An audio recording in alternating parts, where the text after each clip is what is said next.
Hello friends, आज हम लोग बाल विकास पढ़ेंगे। ये बाल विकास की 9th क्लास है। ठीक है। आज हम लोग कोहलबर्ग की थ्योरी पढ़ेंगे। लॉरेंस कोहलबर्ग ने क्या सिद्धांत दिया था, उनके सिद्धांत का क्या नाम था, सिद्धांत की क्या परिभाषा है, डिफिनीशन है, सब पढ़ेंगे।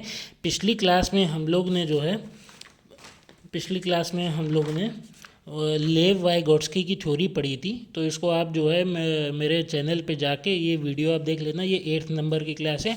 आज हम लोग कोहलबर्ग की पढ़ेंगे, ये 9th नंबर की क्लास है। चलिए शुरू करते हैं। तो देखिए, ये तो पेपर में इससे क्वेश्चन भर भर के पूछा जाता है, टेट हो या सी टेट। क्वेश्चन ये समझ लिए, हर साल इससे पेपर में क्वेश्चन आता है। देखिए, कोहलबर्ग के बारे में जो सबसे शुरुआत में, जैसे टेट का जो है ये फेवरेट क्वेश्चन है यूपी टेट का, कि कोहलबर्ग किस देश के मनोवैज्ञानिक थे। तो ये अमेरिका के मनोवैज्ञानिक थे। ये 1 नंबर का क्वेश्चन ये हो गया। और दूसरा क्वेश्चन ये हो गया कि इन्होंने जो सिद्धांत दिया था उस सिद्धांत का क्या नाम था। इनके सिद्धांत का नाम जो है नैतिकता का सिद्धांत या नैतिक विकास का सिद्धांत, ये इनके सिद्धांत का नाम था। कि नैतिकता का सिद्धांत या नैतिक विकास का सिद्धांत, कि बालक में जो है नैतिक विकास कैसे होता है, किन चरणों में होता है, किस उम्र में होता है। नैतिक विकास उसमें जन्मजात होता है कि बाद में, जन्म के बाद वो समाज से जो है अर्जित करता है। तो ठीक है। ये तो सबसे पहले हम लोग समझेंगे इनके सिद्धांत में कि नैतिकता है क्या, नैतिकता क्या चीज़ है। तो देखिए, ये है नैतिकता, वह गुण है जिससे हमें सही और गलत की पहचान होती है। और जो है बच्चा अपने सामाजिक परिवेश से ही नैतिकता और अनैतिकता को जानता है। नैतिकता क्या गुण है कि जिससे हमें सही और गलत की पहचान होती है। वह गुण है जो हमें सही और गलत के बारे में डिसीजन लेने के लिए सक्षम बनाता है, कि हमें इस चीज़ के लिए सक्षम बनाता है कि हम इसको समझ सकें कि ये सही है कि गलत। जैसे आप एक उदाहरण से समझिए कि दो पहलू होते हैं, एक सच बोलना, एक झूठ बोलना। सच और ये झूठ, ये दो चीज़ें हो गई। अब बच्चा जन्म से तो ये नहीं जानता है कि सच बोलना सही है कि झूठ बोलना सही है। वो समाज में रह के ही समझता है कि हमारे लिए क्या करना ठीक है, सच बोलना सही है कि झूठ बोलना सही। अगर आप झूठ बोलेंगे तो ये अनैतिकता में आ जाएगा, सच बोलेंगे तो ये नैतिकता में आ जाएगा। तो बच्चा जो है समाज में रह के, वातावरण में, सामाजिक वातावरण में रह के ये पहचानता है कि सच बोलना सही है कि झूठ बोलना सही। यही है नैतिकता, कि सही और गलत के बारे में पहचान करना सिखाता है। यही नैतिकता की यही परिभाषा है। दूसरा एग्जाम्पल ये ले लीजिए कि ये तो एग्जाम्पल आपके उसमें जो है कॉमन एग्जाम्पल है, कि जैसे दो बच्चे एक क्लास में हैं, छोटे बच्चे। किसी बच्चे ने दूसरे बच्चे की पेंसिल तोड़ दी। तो अब ये बताइए, ये नैतिकता में आएगा कि अनैतिकता में आएगा। ये तो जो है ये नैतिकता नहीं, ये अनैतिकता है। पेंसिल तोड़ना सही है कि गलत, बस यही आपको पहचानना है। अगर आपने ये पहचान लिया कि ये सही है गलत, तो समझ लीजिए आप में नैतिकता का गुण आ गया। ठीक। अब जो है नैतिकता जन्मजात नहीं होती, यह बच्चा आसपास के वातावरण से ही सीखता है। नैतिकता किसी में भी जन्मजात नहीं होती, यह बच्चा अपने आसपास के सोसाइटी में इंटरेक्ट करके सीखता है कि जो है ये नैतिकता जो अर्जित करता है, आसपास के वातावरण में रह के नैतिकता अर्जित करता है, नैतिकता समझता है। ठीक है। जन्मजात नहीं होती, ये समाज से सीखता है। कोहलबर्ग ने अपने सिद्धांत को प्रूव करने के लिए कई एक्सपेरिमेंट करे। उनका जो सबसे जो है फेमस एक्सपेरिमेंट है वो हिंज पर आधारित है, हिंज की कहानी पर आधारित है। अब उन्होंने हिंज की कहानी बताई। देखिए, हिंज की कहानी जो है मैंने लिख भी दी है, आप लोग स्क्रीनशॉट ले सकते हैं। और हिंज की कहानी याद कर लिए कि एक पति पत्नी थे। हिंज था, हस्बैंड का नाम हिंज था, उसकी वाइफ का जो है नाम नहीं है। उसका हिंज की वाइफ की तबीयत बहुत ख़राब थी। ठीक है। तबीयत ख़राब हो गई, बहुत ज़्यादा ख़राब थी। अब वो जब डॉक्टर के पास ले गया तो डॉक्टर ने उससे कहा कि दुनिया में सिर्फ एक ही दवा है जो उसकी वाइफ को सही कर पाएगी। और डॉक्टर ने बताया कि ये दवा इस दुकान में मिलेगी। हिंज दवाई को लेने चला गया। जब वह उस दुकानदार के पास गया तो उस मार्केट में गया तो सिर्फ समझ लीजिए, सिर्फ वो दवाई एक दुकानदार के पास थी और कहीं नहीं थी। दुकानदार ने हिंज से कहा, यह दवा मैंने कई सालों की मेहनत से बनाई, मैंने बहुत एक्सपेरिमेंट किए, बहुत जो है परिश्रम किया, संघर्ष किया, बहुत मेहनत करी, तब मैंने ये दवा बनाई है। मैं ये दवा आपको ऐसे नहीं दे सकता। तो मुझे कुछ ऐसी चीज़ चाहिए जिससे कि मैं संतुष्ट हो पाऊँ, मेरी जो जितनी मेहनत करी उसका मुझे कुछ फल मिले। तो हिंज ने सोचा कि अब वो दवा तो ऐसे मिलने वाली नहीं आसानी से, तो हिंज ने सोचा कि मैं ये दवा चोरी कर लेता हूँ। अगर हिंज ये दवा चोरी कर लेगा तो उसकी वाइफ की जान बच जाएगी, अगर नहीं करेगा तो उसकी वाइफ मर जाएगी। चोरी कर लेता है तो वो हिंज जो है आखिर में फैसला लेता है दवाई को चोरी करने का। वो दवाई चोरी कर लेता है, चोरी करने के बाद अपनी वाइफ को दे देता है, उसकी वाइफ की जान बच जाती है। अब देखिए कोहलबर्ग ने ये पूरी हिंज की कहानी बताई। अब उसके बाद उन्होंने क्वेश्चन किया लोगों से कि हिंज ने चोरी करके सही करा कि गलत करा, चोरी करनी चाहिए थी कि नहीं, कि चोरी अगर करी तो सही की कि गलत की। अब ये बताइए। तो इसमें दो कारण है, अगर चोरी नहीं करेगा तो उसकी वाइफ मर जाएगी, चोरी कर लेगा तो उसे पुलिस पकड़ लेगी। अब ये तो हिंज के सामने दुविधा आ गई कि वो करे तो क्या करे। तो हिंज ने इस क्वेश्चन के आधार पे दो तरीके की डेफिनेशन बताई, दो डेफिनेशन, दो कॉन्सेप्ट या दो मेन पॉइंट बताए। अब उसको देखते हैं। देखिए हिंज ने क्या बताया, कोहलबर्ग ने क्या बताया।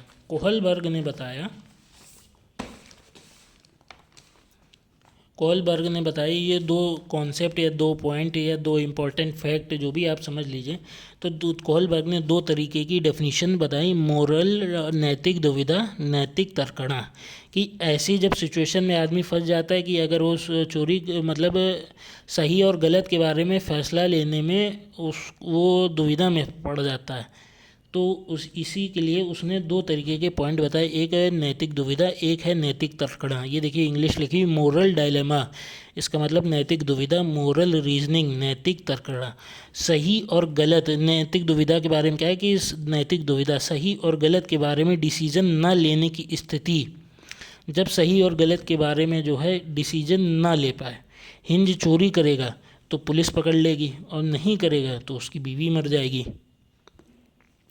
तो नैतिक दुविधा के बारे में ये जब आदमी या बालक या कोई भी पर्सन जो है डिसीजन ना ले पाए, तो इसी को नैतिक दुविधा बोलते हैं कि सही और गलत के बारे में वो डिसीजन नहीं ले पा रहा। ऐसी स्थिति में जब वो फंस जाता है तो इसको नैतिक दुविधा कहते हैं।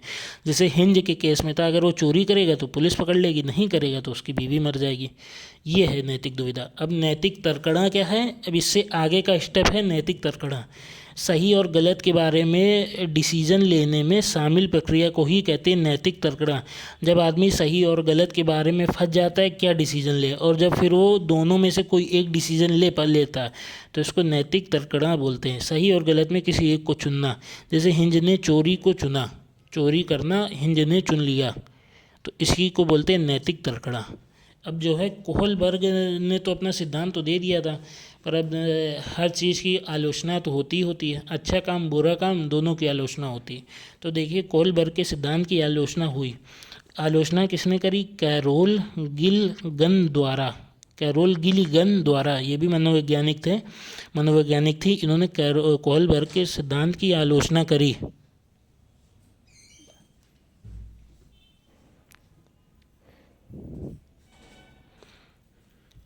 इन्होंने जो है कोहलबर्ग के सिद्धांत की आलोचना जो है कैरोल गिलिगन द्वारा की गई। इन्होंने अपने एक्सपेरिमेंट में महिलाओं को कम प्राथमिकता दी। ऐसा कैरोल गिलिगन ने कहा है कि इन्होंने अपने एक्सपेरिमेंट में महिलाओं को कम प्राथमिकता दी। और इन्होंने दूसरा तर्क दिया कि पुरुषों की और महिलाओं की जो नैतिकता का आधार होता है उनमें अंतर होता है। कैरोल गिलिगन ने कहा कि पुरुषों की नैतिकता का आधार न्याय है, जबकि स्त्रियों की नैतिकता का आधार जो है वो देखभाल है। मतलब पुरुष जो है नैतिक फैसला जो है अलग पर्सपेक्टिव में लेते हैं, और महिलाएं जो हैं स्त्रियां वो जो है नैतिक फैसला जो होता है, नैतिक डिसीजन, नैतिकता का डिसीजन वो अलग पर्सपेक्टिव में लेती हैं। तो दोनों में अंतर है। तो इन्होंने ये कहा कि कोहलबर्ग ने इन चीज़ों को ध्यान में नहीं रखा, और इन चीज़ों को बिना ध्यान में रखे हुए इन्होंने अपना जो है एक्सपेरिमेंट दे दिया। अब ये तो बात हो गई। अब आप ये समझिए कि सीटेट के पेपर में ये नैतिक दुविधा, नैतिक तर्कणा, और ये तो क्वेश्चन आता है। और टेट के पेपर में ये क्वेश्चन आता है कि कोहलबर्ग के सिद्धांत की आलोचना किसके द्वारा करी गई, कैरोल गिलिगन के द्वारा। ये क्वेश्चन आता है। अब देखिए ये क्वेश्चन आपके पेपर में सीटेट हो, टेट हो, किसी भी पेपर में क्वेश्चन भर भर के पूछा जाता है कि कोहलबर्ग ने नैतिकता के 3 लेवल बताए थे। 3 लेवल थी, हर लेवल में 2-2 स्टेजेस, मतलब 3 लेवल 6 स्टेजेस। अब देखिए ये क्या है, जो है इन्होंने सबसे पहले बताया था, जो सबसे पहला इनका लेवल है प्राक रूढ़िगत नैतिकता का स्तर। ये आप लोग याद कर लेना, प्राक रूढ़िगत नैतिकता का स्तर ये जो है 4 से 10 वर्ष है। इसमें एज ग्रुप कौन सा आता है? 4 से 10 वर्ष आता है। प्राक रूढ़िगत नैतिकता का स्तर ये पहला लेवल है। 2 स्टेजें इसमें, 2 स्टेजें देखिए, जैसे दंड और आज्ञा पालन का है। दूसरी है साधनात्मक सापेक्षता तथा उन्मुखता।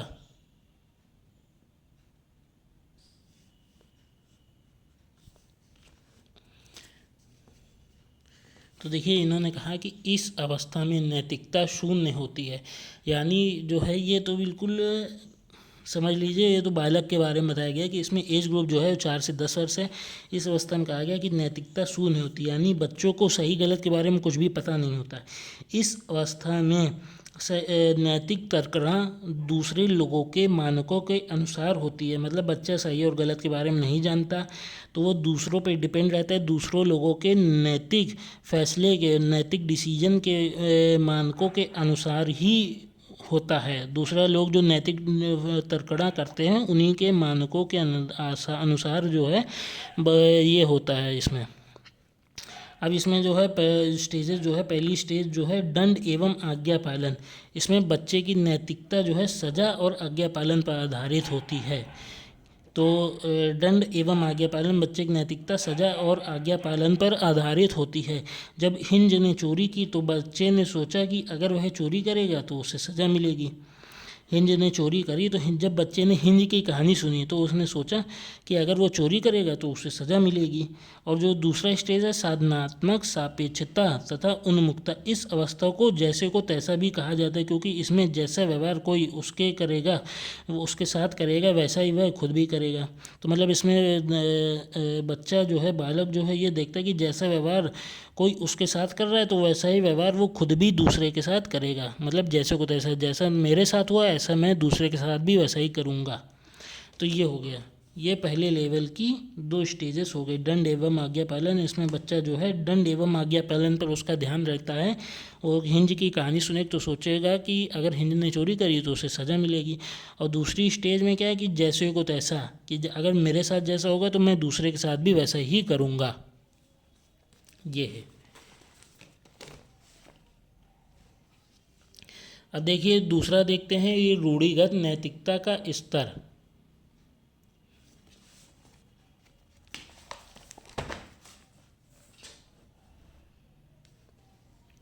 ये दूसरी स्टेज है। इस अवस्था में इस स्टेज में जो है एज ग्रुप आता है वो 10 से 13 वर्ष का आता है। ये एज ग्रुप जरूर याद कर लेना, ये पेपर में पूछा जाता है, ये नाम पूछा जाता है, ये एज ग्रुप पूछा जाता है। अब देखिए दूसरी स्टेज जो है, दूसरा लेवल जो है, उसमें कहा गया है इस अवस्था में बच्चा दूसरे लोगों के मानकों को अपने अंदर समावेशित कर लेता है, उसी के अकॉर्डिंग सही गलत का निर्णय करता है। इस अवस्था में बच्चा जो है दूसरे लोगों के मानकों को अपने अंदर समावेशित कर लेता है, उसी के अकॉर्डिंग सही गलत का निर्णय करता है। मतलब दूसरे लोगों को देख देख के देखता है, समझता है, फिर वैसा ही वो अपने अंदर समावेशित करने की कोशिश करता है, उसी के अकॉर्डिंग सही गलत का निर्णय करता है। ठीक, तो इसमें बच्चा क्या करता है, पहली लेवल जो है इसमें गुड बॉय गुड गर्ल बनने की कोशिश करता है, अच्छा लड़का अच्छी लड़की, मतलब दूसरे के साथ भला बनकर, मतलब आदर्शवादी बनने की कोशिश करता है, दूसरे के साथ भला बनकर अनुमोदन अर्जित करता है। गोल्डन रूल का विचार भी इसी अवस्था में आता है। मतलब ये समझ लिए आदर्शवादी बनने की कोशिश करता है कि मैं अच्छा बनूंगा तो लोग मुझे अच्छा कहेंगे, मुझे तारीफ मिलेगी, मेरी प्रशंसा होगी। तो बच्चा ये बनने की कोशिश करता है। और जो है इसकी दूसरी स्टेज में सामाजिक कानून एवं व्यवस्था उन्मुखता, लॉ ऑर्डर ओरिएंटेशन। इसमें बच्चा जो है कानून तथा सामाजिक व्यवस्था को बनाए रखने की भावना विकसित करता है। मतलब उसके मन में आता है कि यार कानून की रिस्पेक्ट बनी रहे, सब लोग कानून का पालन करें, सामाजिक व्यवस्था भी बनी रहे, सब लोग सामाजिक व्यवस्था के अनुसार चलें, और ऐसी भावना वो अपने मन में विकसित कर लेता है। क्योंकि उसके जैसे अगर उसने सोचा कि अगर उसके पापा का या रिलेटिव का एक्सीडेंट हो गया था तो रेड लाइट पार करते हुए हुआ था, इसलिए वह ऐसा नहीं करेगा, वो रेड लाइट नहीं तोड़ेगा, और रेड लाइट किसी को तोड़नी भी नहीं चाहिए, ऐसा वो सोचेगा। अब देखिए जो लास्ट वाली स्टेज है उसमें क्या है कि उत्तर रूढ़िगत नैतिकता का स्तर, ये एज ग्रुप जो है ये 13 वर्ष से ऊपर का है। इसमें डिसीजन जो है बच्चा अब इतना जो है सक्षम हो जाता है, इतना कैपेबल हो जाता है कि वो खुद से डिसीजन ले लेता है। वो अपने स्टैंडर्ड या अपने सिद्धांत बना लेता है, उन्हीं सिद्धांतों के अनुसार जो है वो चलता है, बनाने की कोशिश करता है, उसी के अनुसार चलता है। इसमें डिसीजन खुद से लेता है। वो अपने एक जो है ये समझ लीजिए अपने पॉइंट या अपने सिद्धांत या अपने लिए पदचिन्ह या स्टेप्स या अपने लिए एक समझ लें निर्देश बना लेता है, उसी के अकॉर्डिंग वो डिसीजन लेता है, ना कि समाज के जरिए कि क्या सही है और क्या गलत। मतलब बच्चा अपने अनुसार देखता है, समाज की परवाह नहीं करता। अब इसमें जो है पहली स्टेज आती सामाजिक अनुबंध उन्मुखता। इसमें किशोर यह मानते हैं कि नियम लोगों के भले के लिए हैं। अगर किसी नियम से किसी का नुकसान होता है तो ऐसे नियमों को तोड़ देना चाहिए। अगर रेड लाइट तोड़कर उसके पापा की जान बच सकती है तो उसे तोड़ दो। मतलब इसमें किशोर यह मानता है कि अगर किसी नियम को तोड़ने से किसी का भला हो रहा है तो नियम को तोड़ देना चाहिए, किसी का नुकसान ना हो। अगर भला हो रहा है नियम तोड़ने से तो तोड़ दो, पर जो है और भला करो। नियम भले के लिए हैं। अगर किसी नियम से किसी का नुकसान होता है तो उस नियम को तोड़ दो। अगर रेड लाइट तोड़कर उसके पापा की रिलेटिव की जान बच सकती है तो जान बचाइए और रेड लाइट तोड़िए, ये कहा गया। और जो लास्ट स्टेज है इसमें है सार्वभौमिक नैतिक सिद्धांत। किशोर दूसरे के विचारों से नहीं बल्कि अपने खुद के मानकों के अनुसार व्यवहार करता है। इसमें किशोर दूसरे के फ़ायदों के लिए अपनी जान पर भी खेल जाते हैं। किशोर जो है दूसरे के विचारों से नहीं बल्कि अपने खुद के मानकों के अनुसार व्यवहार करता है। मतलब दूसरे के विचारों से नहीं बल्कि अपने खुद के मानकों के अनुसार व्यवहार करता है। इसमें किशोर दूसरे के फ़ायदों के लिए अपनी जान पर भी खेल जाते हैं। खुद के जो मानक, खुद के जो गोल, खुद के सिद्धांत जो है किशोर अपने लिए बनाता है, उन्हीं के अनुसार चलता है, उन्हीं के अनुसार व्यवहार करता है, दूसरे की परवाह किए बगैर कि दूसरा क्या सोच रहा है। इसमें किशोर दूसरे के फ़ायदे को जो है दूसरे के फ़ायदों के लिए अपनी जान पर भी खेल जाते हैं। ये समझ लीजिए जो दूसरे के फ़ायदों के लिए अपनी जान पर भी खेल जाते हैं, समझ लीजिए इस लाइन से ये मतलब है कि जब किशोर टीन एज में होता है, जैसे दो दोस्त हैं, एक दोस्त की लड़ाई हो गई, ठीक है, तो दूसरा दोस्त गया यार तेरी लड़ाई हो गई तो इसका मतलब मेरी लड़ाई हो गई, मैं तेरे साथ मदद करने जाऊंगा और जिससे हुई है उसको मारूंगा। तो दूसरे के फ़ायदे के लिए अपनी जान पर खेल जाते हैं। तो ये समझ लीजिए टीन एज से संबंधित है। तो खैर ठीक है, ये कोहलबर्ग की पूरी जो है जितना भी था सब मैंने पढ़ा दिया। जो आपके लिए पेपर के लिए इम्पोर्टेंट है वो सब मैंने बता दिया। इससे बाहर मुझे नहीं लगता कि पेपर में कुछ भी आएगा। ये आपने पढ़ लिया तो समझ लिए कोहलबर्ग की जो है पूरी रिसर्च जितनी भी इम्पोर्टेंट पॉइंट थे सब पढ़ लिए। ठीक, अगर वीडियो पसंद आए तो लाइक ज़रूर करें, सब्सक्राइब भी कर दीजिए और लाइक कर दीजिए और शेयर भी कर दीजिए। जिसके आपके फ्रेंड का टेट सीटेट का पेपर लगा है तो उसके लिए शेयर कर दिए ताकि उसकी मदद हो। वीडियो को लाइक ज़रूर करिए।